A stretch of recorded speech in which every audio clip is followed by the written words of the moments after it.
ओम शांति। ओम शांति।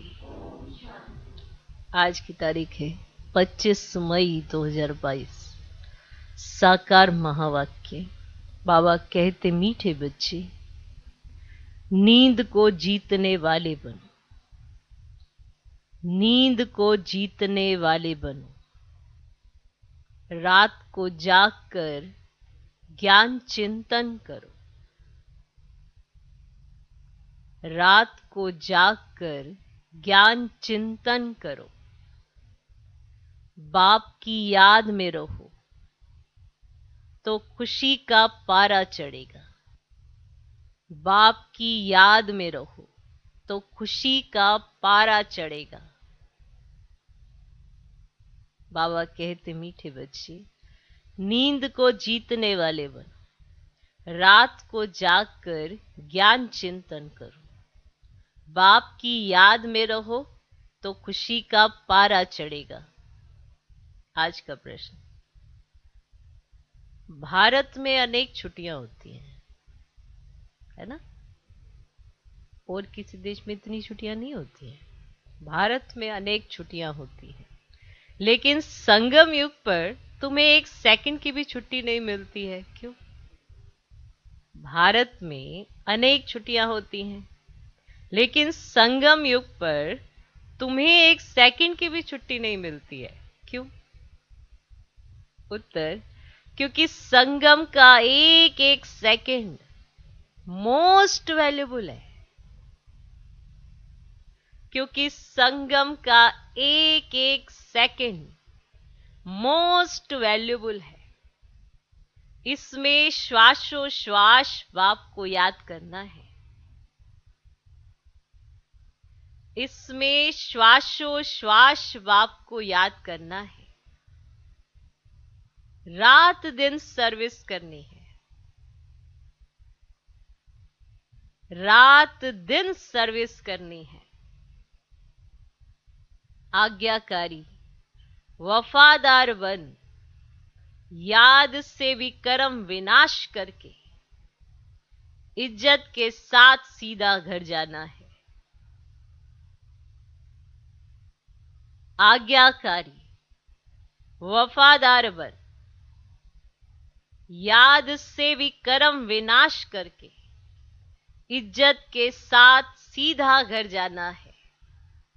सजाओं से छूटना है,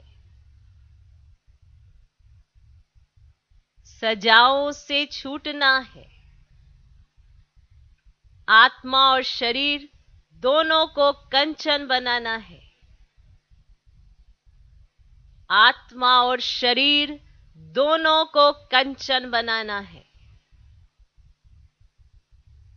इसीलिए तुम्हें एक सेकंड की भी छुट्टी नहीं, इसीलिए तुम्हें एक सेकंड की भी छुट्टी नहीं।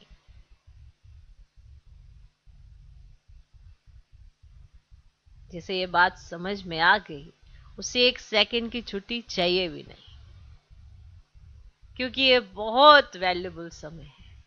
एक एक सेकंड बहुत वैल्यूबल है। जिस चीज की वैल्यू समझ आ जाए, उससे दूर नहीं रह सकते। अब अगर वैल्यू नहीं समझ आई है तो फिर इजी लेंगे, लेकिन अगर वैल्यू समझ आ गई फिर नहीं रह सकते। तो इसलिए एक एक सेकंड मोस्ट वैल्यूबल है। तो भारत में अनेक छुट्टियां होती हैं, लेकिन संगम युग पर तुम्हें एक सेकंड की भी छुट्टी नहीं मिलती है। क्यों? उत्तर, क्योंकि संगम का एक एक सेकंड मोस्ट वैल्यूबल है। इसमें श्वासोश्वास बाप को याद करना है, रात दिन सर्विस करनी है। आज्ञाकारी वफादार बन, याद से विक्रम विनाश करके इज्जत के साथ घर जाना है। क्योंकि अगर याद से विक्रम विनाश नहीं किए तो सजाएं खानी पड़ेगी, और बाबा नहीं चाहते कि कोई भी बच्चा सजा खाए। तो आज्ञाकारी बनना है, वफादार बनना है। आज्ञाकारी बनना है, वफादार। जैसा बाबा कहे वैसे करते चलो। फिर देखो भगवान कैसे साथ खड़ा है। इज्जत के साथ घर जाएंगे, सजा नहीं खानी पड़ेगी। सजाओं से छूटना है। अगर भगवान का कहना मानेंगे तो सजा नहीं मिल सकती। तो सजाओं से छूटना है, आत्मा और शरीर दोनों को कंचन बनाना है। जैसे मनुष्य शरीर की कितनी देखभाल करते हैं, आत्मा की भी उतनी देखभाल करें। तो शरीर को भी कंचन बनाने के लिए कितनी मेहनत की जाती है, तो आत्मा को कंचन बनाए ना। तो प्योरिटी अपनाए, आत्मा कंचन होगी, शरीर भी कंचन होगा। इसीलिए तुम्हें 1 सेकंड की भी छुट्टी नहीं। आज का गीत है, हमारे तीर्थ न्यारे हैं, है ना न्यारे। ओम शांति। बच्चे जानते हैं कि तीर्थ यात्रा 2 प्रकार की होती है, एक रूहानी, दूसरी जिस्मानी। घाट भी 2 प्रकार के हो, एक तो नदियों के घाट है, दूसरा फिर तुम बच्चों के नए नए सेंटर्स अर्थात घाट बनते जाते हैं। पूछेंगे कि कानपुर में ज्ञान अमृत पीने व ज्ञान स्नान करने के कितने घाट हैं? तो कहेंगे 4-5 घाट हैं। एड्रेस भी सब घाटों की डाली जाती है, माना जो सेंटर्स हैं वो हैं घाट। ये फलाना घाट है, वहां जाकर जो ज्ञान स्नान करेंगे वे जीवन मुक्ति पा सकते हैं। बच्चे जानते हैं कि मुक्ति और जीवन मुक्ति किसको कहा जाता है? जानते हैं? बरोबर भारत जीवन मुक्त था, उनको ही स्वर्ग कहा जाता है। फिर जीवन बंध में आते हैं तो उनको नरक कहा जाता है। तुम बच्चे जानते हो, हम तीर्थों पर जाते हैं, ज्ञान स्नान करने से ही सदगति हो जाती है। सदगति का साक्षात्कार भी तुम बच्चों को हुआ है। सदगति कहा जाता है स्वर्ग को और दुर्गति कहा जाता है नरक को। सदगति स्वर्ग जरूर सतयुग है और दुर्गति नरक कलयुग है। तुम बच्चे सबको निमंत्रण देते हो कि इस कलयुगी नरक से संगम युगी बनकर फिर उसके बाद सतयुगी स्वर्ग में चलेंगे। चलना है, चलना है। स्वर्ग के साथ सतयुग अक्षर जरूर डालना है, तो स्वर्ग और नरक अलग अलग हो जाएगा। नहीं तो मनुष्य कह देते हैं स्वर्ग नरक यहां ही है। स्वर्ग और नरक को भारतवासी ही जानते हैं। वहां जाएंगे देवी देवता धर्म वाले, और किसको पता नहीं है। हर एक का अपना अपना धर्म और अपना धर्म शास्त्र है, तो हर एक को अपना धर्म शास्त्र ही पढ़ना चाहिए। अपना धर्म शास्त्र ही कल्याणकारी होगा। तुम बच्चे जानते हो हम बरोबर ऊंच कुल के हैं, जानते हो। जब तक तुम मनुष्यों को ड्रामा का राज नहीं समझाएंगे तब तक तो वह घोर अंधियारे में है। इसलिए इन चित्रों पर भी समझाना चाहिए। तुम बच्चे सभी युगों को जानते हो, सिवाय चित्रों के मनुष्य समझ ना सके, बुद्धि में बैठेगा ही नहीं। तुम स्कूल में बिगर नक्शे किसको बताओ कि फ्रांस इंग्लैंड यहां है, तो बिल्कुल समझेगा नहीं। बिना नक्शे के आप कहो कि फ्रांस यहां इंग्लैंड यहां, तो किसको समझ में आएगा? किसको समझ नहीं आएगा। तो ये बात भी बिगर चित्रों के कुछ समझ नहीं सकेंगे। चित्रों के आगे लाकर समझाना चाहिए कि ये ड्रामा है। अब बताओ तुम किस धर्म के हो? तुम्हारा धर्म कब आता है? सत्य में कौन सा धर्म है? चित्र में बिल्कुल क्लियर लिखा हुआ है। सत्युग त्रेता में सूर्यवंशी चंद्रवंशी थे, तो और धर्म था ही नहीं। क्लियर? क्या क्लियर? कि जब सत्युग और त्रेता युग है, सूर्यवंशी चंद्रवंशी है, तो कोई और धर्म है ही नहीं। है कोई धर्म और? अब वह देवता धर्म है नहीं, इसलिए जरूर वह स्थापना होनी चाहिए। अब दुनिया पुरानी है पुरानी? पुरानी है तो जरूर फिर नई दुनिया स्थापन होनी चाहिए। नई दुनिया में लक्ष्मी नारायण का राज्य था। अब लक्ष्मी नारायण का चित्र ही मुख्य है। लक्ष्मी नारायण का नाम वाला है, उनके बड़े बड़े मंदिर भी बनाते हैं। शिव के भी अनेक नाम रख अनेक मंदिर बना दिए, उनका भी नाम वाला है। सोमरस पिलाते हैं, इसीलिए सोमनाथ नाम रख दिया है। मनुष्यों ने बहुत नाम रख दिए हैं तो समझाना पड़ता है। रुद्र, शिव, सोमनाथ, ये सब नाम क्यों रखे हैं? बद्रीनाथ का अर्थ क्या है? बहुत नाम बिना समझ के रख दिए, इसीलिए मनुष्य मूंझे हुए। इसका यथार्थ नाम ही है रुद्र गीता ज्ञान यज्ञ। बाप कहते हैं इस मेरे ज्ञान यज्ञ से यह विनाश ज्वाला प्रज्वलित हुई है। अब यह है भगवान वाच, माना भगवान ने कहा है। तो पहले जब कोई आए तो उन्हें गीता पर भी जरूर समझाओ। उसमें लिखा हुआ है भगवान वाच मामेकम याद करो तो विक्रम विनाश होंगे और तुम मेरे पास चले आएंगे। अब वह है बेहद का बाप, स्वर्ग का रचयिता, जीवन मुक्ति का रचयिता। तो नाम ही है हेवनली गॉडफादर, जो हेवन की स्थापना करते हैं, हेवन में रहते नहीं है। हेवन स्थापन करने वाला है भगवान, स्थापना विनाश पालना का कार्य करते हैं ना। तो अब बाप कहते हैं मुझ पालौकिक बाप को याद करो और अपने को अशरीरी आत्मा समझो, नहीं तो मेरे पास कैसे आएंगे। जिस तरह से अभी अपने आप को शरीर और शरीर के संबंध और इन सब चीजों में बुद्धि अटकी हुई है, तो अगर थोड़ी सी भी तकलीफ अगर शरीर को होती है तो कैसे बुद्धि में क्या होता है, हलचल हो जाती है ना। तो बताओ, जब शरीर छूटने पर आएगा तो न्यारे प्यारे कैसे बनेंगे। तो अभी से प्रैक्टिस करनी पड़ेगी अशरीरी होने की। तो अशरीरी आत्मा समझो, नहीं तो मेरे पास कैसे आएंगे। बाप कहते ये तुम्हारा अंतिम जन्म है, इसीलिए मेरे साथ योग लगाने से तुम्हारे विक्रम विनाश होंगे। इसको योग अग्नि कहा जाता है। मनुष्य तो तंदुरुस्ती के लिए अनेक प्रकार के योग सिखलाते हैं, तंदुरुस्ती के लिए, शरीर तंदुरुस्त रहे, कितने कितने योग करते हैं ना योगा।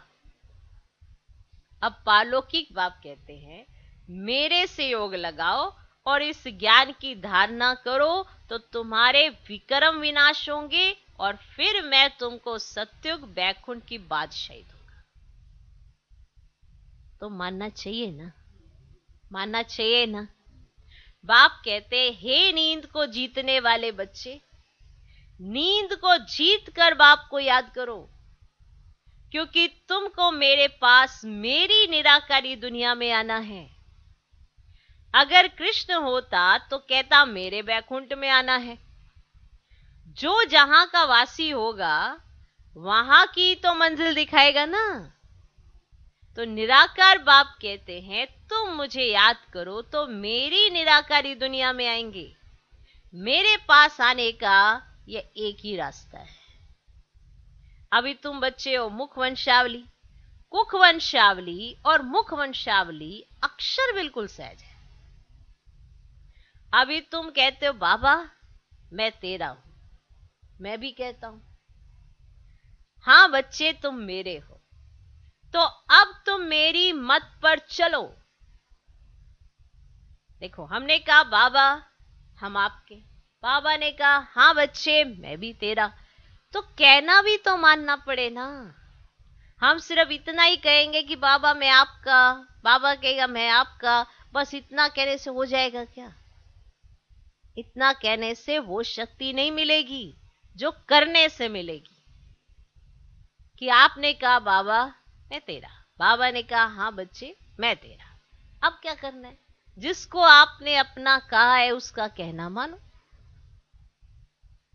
अपना मान लेने से ही तो कुछ नहीं होता, उसका कहना मानने से बहुत कुछ होगा। उसका कहना मानो फिर देखो कमाल।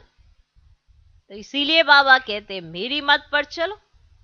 तुमने कहा ना कि बाबा मैं आपका, बाबा ने कहा मैं आपका, तो अब क्या करना है? बस इतना कह के छुट्टी, बस हो गया बहुत। अब उनका कहना तो मानो। आज्ञाकारी बनो, फिर देखो बाबा क्या करते हैं। आप एक बार उनका कहना मानो, फिर देखो कमाल। इसीलिए कहा मैं आपका, आप मेरे, ठीक है। अब क्या करना है?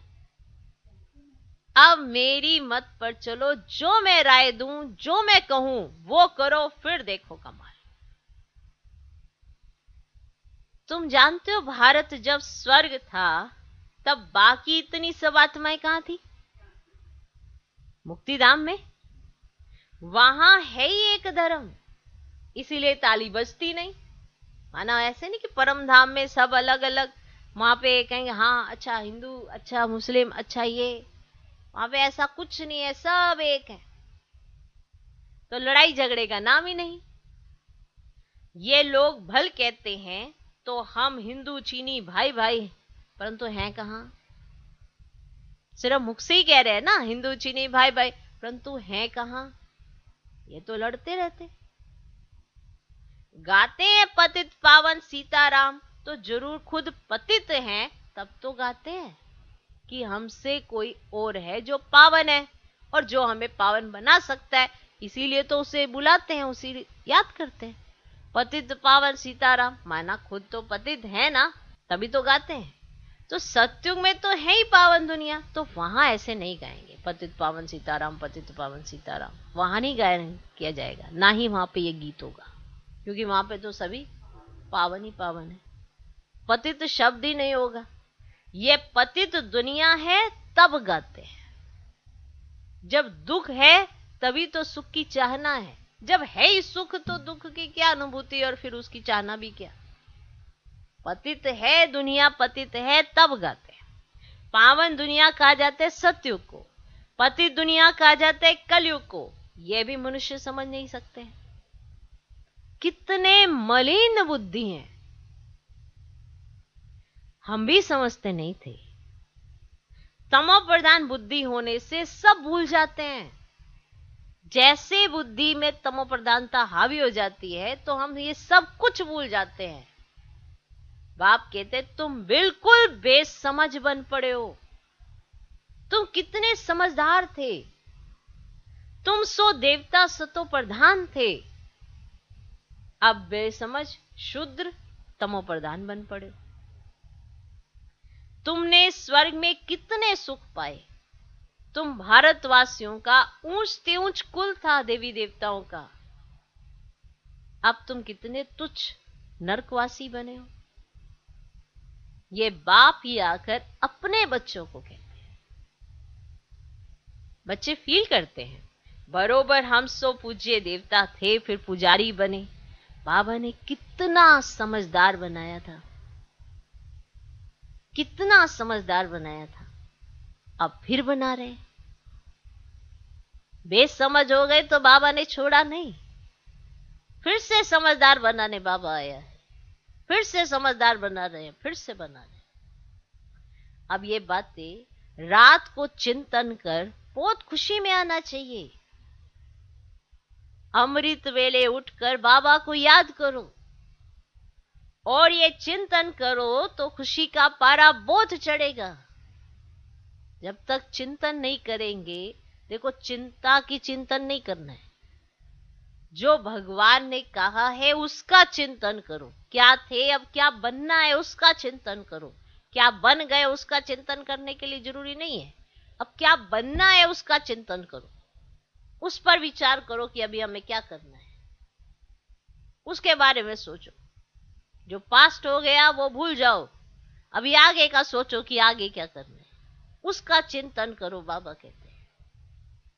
तभी तो परिवर्तन आएगा। जब तक आपका विचार नहीं चलेगा, चाहे कोई भी कुछ भी हो, तब तक वो चीज छूटती नहीं है। कोई भी बुराई छोड़ने से पहले उस पर चिंतन करना बड़ा जरूरी है कि ये गलत है, ये बुरा है। जब उससे घृणा हो जाती है ना बुराई से, तभी वो चीज छूटती है, ऐसे नहीं छूटती है। ऐसे आप भले लाख सोचते हाँ ये बुरा है, अच्छा नहीं है, ये ठीक नहीं है, पर वो बुराई छोड़ने के लिए उससे घृणा होनी बड़ी जरूरी है। तो अमृत वेले उठकर बाबा को याद करो और ये चिंतन करो तो खुशी का पारा बहुत चढ़ेगा। कई बच्चे तो सारे दिन में 1 सेकंड भी याद नहीं करते, भले आज सुनते हैं परंतु बुद्धि और तरफ है। सुन रहे हैं, सिर्फ कानों से सुन रहे हैं, पर बुद्धि में कुछ नहीं जा रहा तो नहीं सुन रहे हैं। निराकार परमात्मा किसको कहा जाता है वह भी नहीं समझते हैं।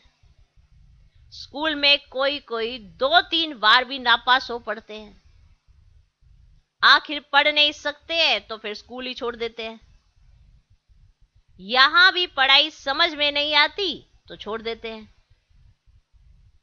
अगर पढ़ाई समझ में नहीं आई तो छोड़ दिया। तो ये पढ़ाई है ना, इसको समझने की जरूरत है। ऐसे ही पढ़ते रहोगे बिना समझ के तो कुछ समझ नहीं आएगा, परिवर्तन ही नहीं दिखाई देगा। समझना बहुत जरूरी है। तो यहां भी पढ़ाई समझ में नहीं आती तो छोड़ देते हैं। माया जोर से थप्पड़ लगा देती है। देखो माया तो है ही ऐसी, बाप से बेमुखी तो करना चाहती है, बाबा के सामने थोड़ा लाना चाहती है।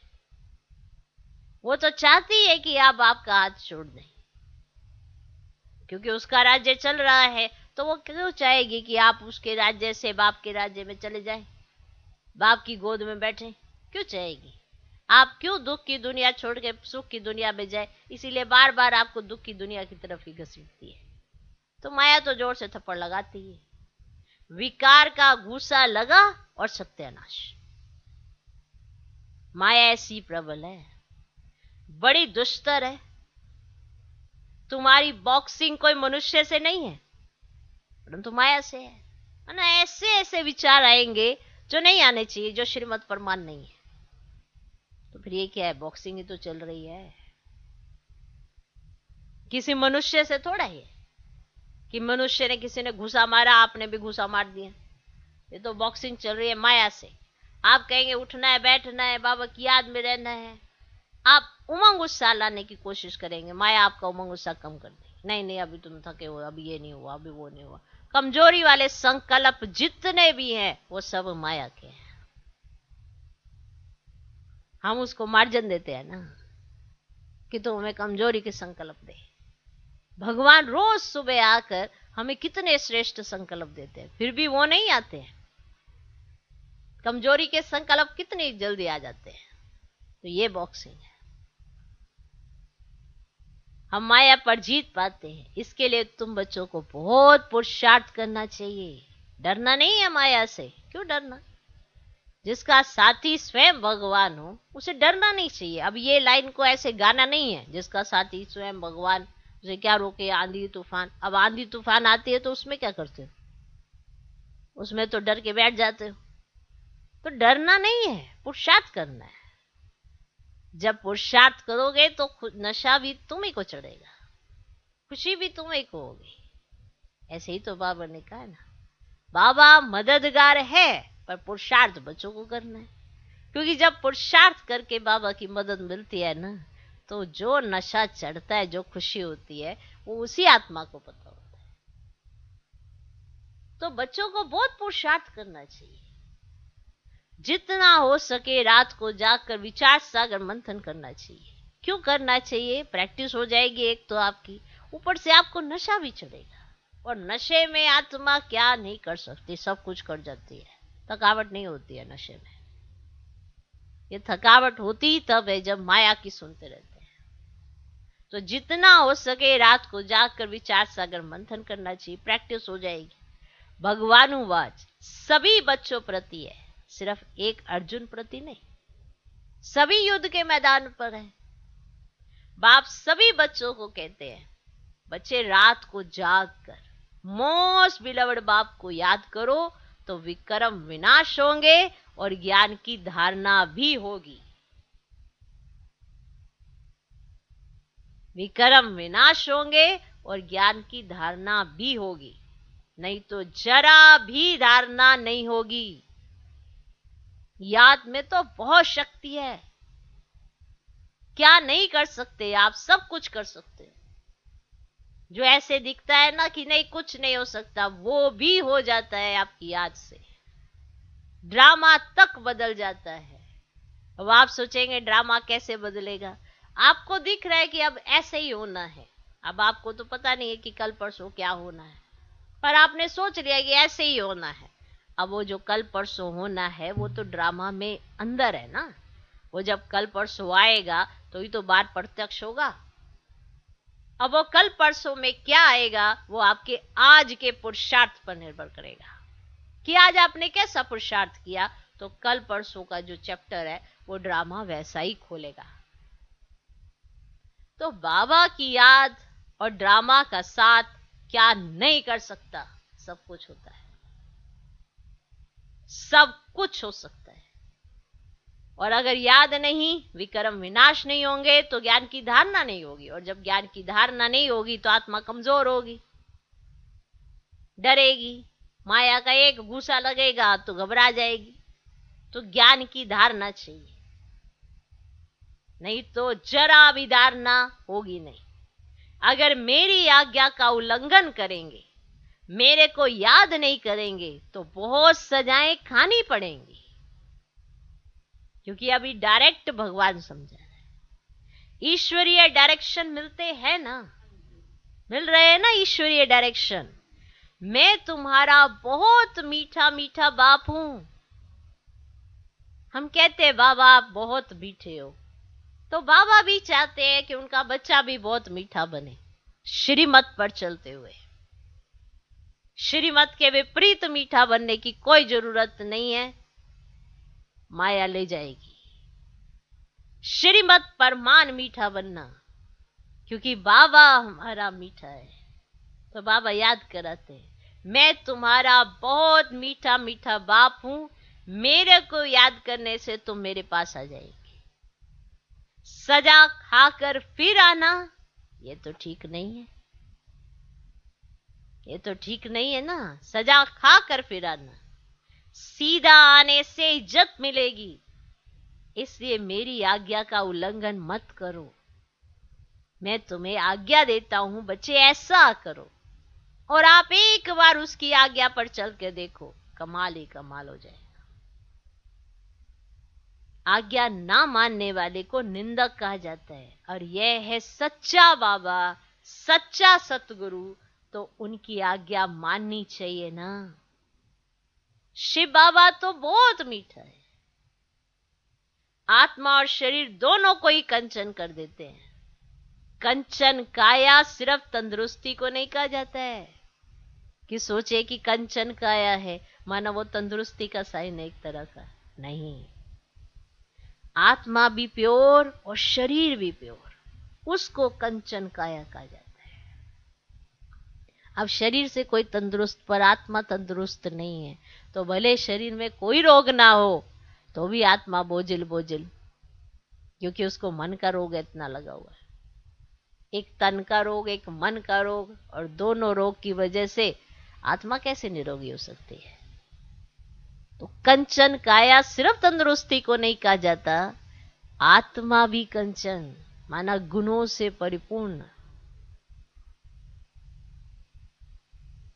आत्मा भी प्योर, शरीर भी प्योर, उसको कंचन काया कहा जाता है। देवताओं की कंचन काया थी, अभी तो सबकी किचड़े की काया है। 5 तत्व तमो प्रधान है, तो उससे शरीर देखो कैसा बनता है, शक्लें देखो कैसी है। तमो प्रधानता के कारण शक्लें ही देखो कैसी है। कृष्ण की तो बहुत महिमा है, ऐसा शरीर तो तुमको स्वर्ग में ही मिल सकता है। अभी तुम फिर 100 देवी देवता बनते हो, तो मुख्य बात है रात को जाग कर याद करेंगे तो प्रैक्टिस पड़ेगी। नींद को फिटाना चाहिए, प्रैक्टिस करने से सब कुछ होता है। प्रैक्टिस से अब अगर आप ज्यादा सोने की आदत डाल लोगे तो आपको अगर नहीं मिलेगा तो फिर क्या होगा, बेचैन होते रहोगे, अरे हमारी नींद पूरी नहीं हुई, नींद पूरी नहीं हुई। और जिनको कम सोने की आदत पड़ जाती है तो वो उतना ही सोते हैं, उतने में ही फ्रेश हो जाते हैं। प्रैक्टिस से सब कुछ होता है, कोई भी चीज की प्रैक्टिस करने से ही सब कुछ होता है। ऐसे ही है ना, धंधा धोरी, रोटी बेलना, पकाना आदि सब प्रैक्टिस से सीखना होता है ना। अब पहली बार जब आपने रोटी बेली होगी तो पता नहीं कौन सा नक्शा बनाया होगा, लेकिन उसके बाद में आप देखो गोल गोल बनती है। तो क्या हो गया, प्रैक्टिस हुई ना? नहीं, अब कईयों ने नहीं की होती प्रैक्टिस, उनका आज भी नक्शे ही बनते हैं। फिर वो कटोरा सा लेते हैं, उसके ऊपर डालते हैं, तो वो कहते गोल गोल बन गया, है ना? फिर वो जुगाड़ी लगाते हैं ना। जुगाड़ ना चाहिए तो फिर इसके लिए पहले क्या चाहिए? प्रैक्टिस। तो प्रैक्टिस से सब कुछ होता है। माना रोटी बेलना, पकाना आदि सब प्रैक्टिस से सीखना होता है ना। तो बाप को याद करना भी सीखना है। जिसको सारा कल्प भूले हो, अब उस बाप को याद करना है तो बाबा खुश होगा। नहीं तो कहेंगे ये वफादार फरमान बरदार बच्चा नहीं है, फिर बहुत सजा खाएंगे। उनकी तकदीर में मार है। यहां कोई थोड़ा भी किसको गुस्सा करते हैं तो बिगड़ते हैं, वहां धर्मराज सजा देंगे, फिर थोड़े ही कुछ कर सकेंगे। जैसे जेल में गवर्नमेंट बहुत मुफ्त का काम कराती है, कोई बिगर मेहनत जेल भोगते हैं, कोई को मेहनत करनी पड़ती है। तो धर्मराजपुरी में भी जब धर्मराज सजा देंगे तो कुछ कर नहीं सकेंगे। अंदर समझेंगे कि हमारा ही दोष है, तब तो सजा मिली है। यह भी फील करेंगे कि हमने बाप का फरमान नहीं माना है, इसीलिए सजा मिलती है। इसलिए बाबा कहते हैं जितना हो सके मुझे याद करो। अच्छा, देखो भारत में जितनी सबको छुट्टियां मिलती हैं उतनी और कहां नहीं मिलती, और किसी देश में नहीं छुट्टियां आती इतनी। परंतु यहां हमको एक सेकंड भी छुट्टी नहीं मिलती, क्योंकि बाबा कहते हैं श्वासोश्वास याद करो। एक एक श्वास मोस्ट वैल्यूबल है। बच्चों को रात दिन बाबा की सर्विस में रहना चाहिए। तुम ऑल माइटी बाबा के ऊपर आशिक हो या उनके रथ पर? चलो बताओ, तुम ऑल माइटी बाबा के ऊपर आशिक हो या उनके रथ पर? अचानक से बाबा टॉपिक चेंज कर देते हैं, नहीं? या दोनों पर?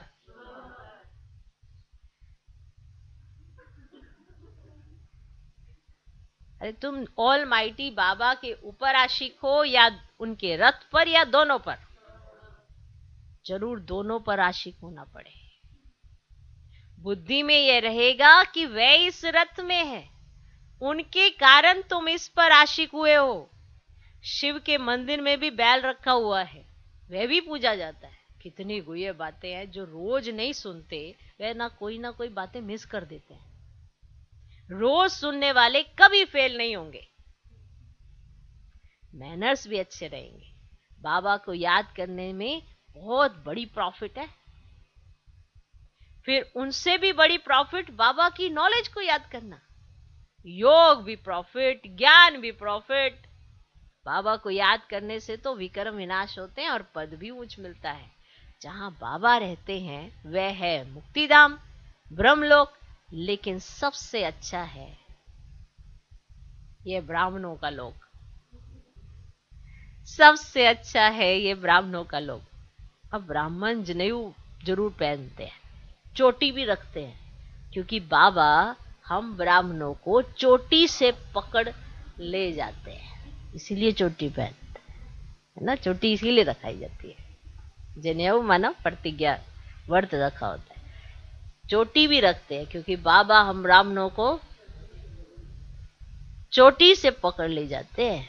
अच्छा, मीठे मीठे सिकिलदे बच्चों प्रति माता पिता बाप दादा का याद प्यार और गुड मॉर्निंग। रूहानी बाप की रूहानी बच्चों को नमस्ते। हम रूहानी बच्चों के भी रूहानी बाप को नमस्ते नमस्ते नमस्ते। Good morning good morning good morning. अब बाबा है ना, हर रूप है उसका, कभी एकदम ऐसे, कभी ऐसे, कभी एकदम सॉफ्ट सॉफ्ट, कभी ऐसे अच्छे से समझाने वाला है एकदम। बाबा कभी गुस्सा नहीं करते, बाबा अपने बच्चों को सिर्फ और सिर्फ समझाते हैं। वो बच्चों को लगता है बाबा नहीं गुस्सा करते, क्योंकि बच्चों की थ्योरी में गुस्सा ही गुस्सा हुआ है। बाबा सिर्फ शिक्षा देते हैं, समझाते हैं और फिर न्यारे प्यारे हो जाते हैं। ऐसा वंडरफुल बाबा है हमारा, समझाते हैं, सिखाते हैं और न्यारे प्यारे हो जाते हैं। कभी कोई उलाना नहीं रखते, बस समझा जरूर देते हैं कि आने वाले समय में फिर ऐसा होगा ऐसा होगा, इसलिए आज समझ लो तो कितना कल्याण हो जाए। धारणा के लिए मुख्य सर पहला पॉइंट, शरीर और आत्मा दोनों को कंचन बनाने के लिए बाप को याद करने की आदत डालनी है। शरीर और आत्मा दोनों को कंचन बनाने के लिए बाप को याद करने की आदत डालनी है। कभी भी आज्ञा का उल्लंघन नहीं करना है। देखो, आदत नहीं पड़ेगी किसी भी चीज की तो फिर परफेक्शन कैसे आएगी? आदत डालनी पड़ती है, प्रैक्टिस करनी पड़ती है। शरीर और आत्मा दोनों को कंचन बनाने के लिए बाप को याद करने की आदत डालनी है। कभी भी आज्ञा का उल्लंघन नहीं करना है, कभी भी आज्ञा का उल्लंघन। देखो, अगर आपने ये निश्चय कर लिया कि मुझे आज्ञा का उल्लंघन नहीं करना है, फिर भले कितने भी पेपर आ जाएं, मददगार बाबा है, आपको जरूर मदद मिलेगी, क्योंकि आपका निश्चय है कि मुझे आज्ञा का उल्लंघन नहीं होने देना है, फिर मदद मिलती है। दूसरा पॉइंट, पढ़ाई के समय चेक करना है कि बुद्धि इधर उधर भागती तो नहीं है। पढ़ाई के समय चेक करना है कि बुद्धि इधर उधर भागती तो नहीं है। कभी भी पढ़ाई मिस नहीं करनी है, कभी भी पढ़ाई मिस नहीं करनी है। माया की बॉक्सिंग में हार नहीं खानी है। माया की बॉक्सिंग में हार नहीं खानी है। पढ़ाई के समय चेक करना है कि बुद्धि इधर उधर भागती तो नहीं है। कभी भी पढ़ाई मिस नहीं करनी है। माया की बॉक्सिंग में हार नहीं खानी है। आज का वरदान, सर्व आत्माओं को शुभ भावना शुभकामना की अंजलि देने वाले सच्चे सेवाधारी भव। सर्व आत्माओं को शुभ भावना शुभकामना की अंजलि देने वाले सच्चे सेवाधारी भव। सर्व आत्माओं को शुभ भावना शुभकामना की अंजलि देने वाले सच्चे सेवाधारी भव। सिर्फ वाणी की सेवा ही सेवा नहीं है, शुभ भावना शुभकामना रखना भी सेवा है। ब्राह्मणों का ऑक्यूपेशन ही है ईश्वरीय सेवा। कहां भी रहते सेवा करते रहो, कि सिर्फ वाणी की सेवा ही सेवा होती है। आपकी सबके प्रति अगर शुभ भावना शुभकामनाएं, इसके द्वारा भी सेवा होती है। तो कहां भी रहते सेवा करते रहो, कोई कैसा भी हो, चाहे पक्का रावण ही क्यों ना हो, माना चाहे उसमें कितने विकार क्यों ना हो, कितनी बुराइयां क्यों ना हो, कोई आपको गाली भी दे तो भी आप उन्हें अपने खजाने से शुभ भावना शुभकामना की अंजलि जरूर दो, तब कहेंगे सच्चे सेवाधारी।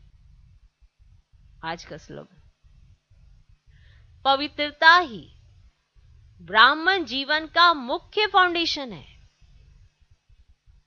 पवित्रता ही ब्राह्मण जीवन का मुख्य फाउंडेशन है। धरत पर ये धर्म न छोड़िए,